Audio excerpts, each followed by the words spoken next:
Sir మీ పేరు? నా పేరు గుగ్గిలి దివమూర్తి. ఓకే, అయితే మీరు లోకలేనా సార్? మాది ఖమ్మం జిల్లా నేలకొండపల్లి. నేలకొండపల్లి. ఇప్పుడు తెలంగాణలో ఎంపీ ఎలక్షన్స్ జరగబోతున్నాయి. అవునవును. ఎట్లా ఉండబోతున్నాయి ఎలక్షన్స్? లోకల్లో రామరెడ్డి గారు నుంచోబోతున్నారు. అవునవును.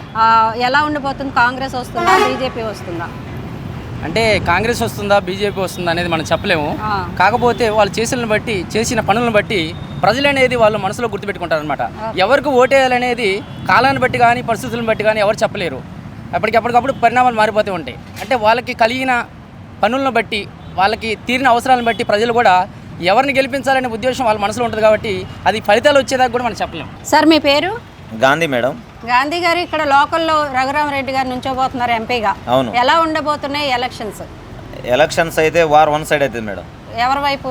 కాంగ్రెస్ వైపే ఉన్నారు జనాలందరూ కాంగ్రెస్ వైపే ఉన్నారు. బీజేపీ గాని మాది వైరా నియోజకవర్గం. వైరా నియోజకవర్గం.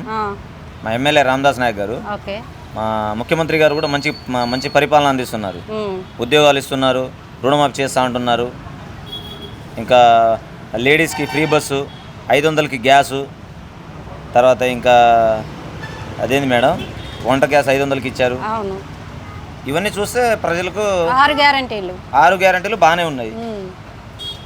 సో పక్కా ఈసారి ఎంపీ ఎలక్షన్లో కూడా రఘురామరెడ్డి గారు పక్కా 5 లక్షల మెజార్టీ వస్తుంది. 5 లక్షల మెజార్టీ కూడా మీరే చెప్పేశారు.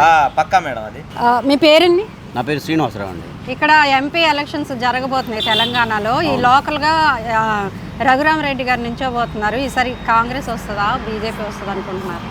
ఏది రాదండి, కాంగ్రెస్ తప్ప ఇక్కడ ఏది రాదు. కాంగ్రెస్ తప్ప ఏది రాదు. ఎందుకని అంత పక్కాగా చెప్తున్నారు? ఇక్కడ ఇప్పుడు ఖమ్మం జిల్లా అంటేనే కాంగ్రెస్ అండి. ఖమ్మం జిల్లా అంటేనే కాంగ్రెస్ అంతే కదా. పక్కా ఎవరు నిలబడ్డా వెళ్తారు. అంటే రఘురామరెడ్డి గారికి లోకల్లో కూడా మెజార్టీతో వెళ్తారండి.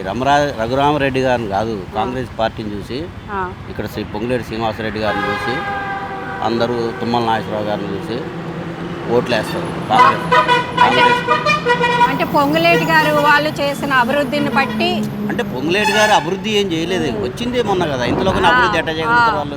ఒక సంవత్సరం, ఒక 2 సంవత్సరాలు అయిందంటే వాళ్ళు ఏమైనా పొంగులేటి గారు ఏమైనా అభివృద్ధి చేసిరని అడిగితే మీరు బాగుంటుంది. కానీ ఇంకా రాలే కదా. వాళ్ళు వచ్చి ఒక 4 నెలలు అయింది. దేన్ని బట్టి వాళ్ళు చూసి కాంగ్రెస్ ప్రజాదరణ అండి, ప్రజాదరణ అంతే. ప్రజాదరణ ఉన్న నాయకులు కాబట్టి, ప్రజల్లో అభిమానం ఉన్న నాయకులు కాబట్టి మా అభిప్రాయం అలా చెప్పగలుగుతున్నాం అంతే. బీజేపీకి, బీఆర్ఎస్ కి చోటే లేదు. రాదు సార్, మన దగ్గర రాదు. బీజేపీ కంటే అదర్ రాష్ట్రాలలో వస్తుందేమో కానీ మన తెలంగాణలో ఏమి ఉండదు.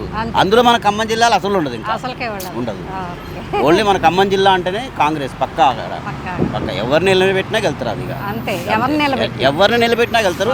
అందులో రఘురామరెడ్డి గారు అంటే ఇంకా బంపర్ మేయర్తో వెళ్తాడు. ఇక్కడ లోకల్లో ఎంపీ అభ్యర్థిగా రఘురామరెడ్డి గారు నుంచి ఉంటున్నారు.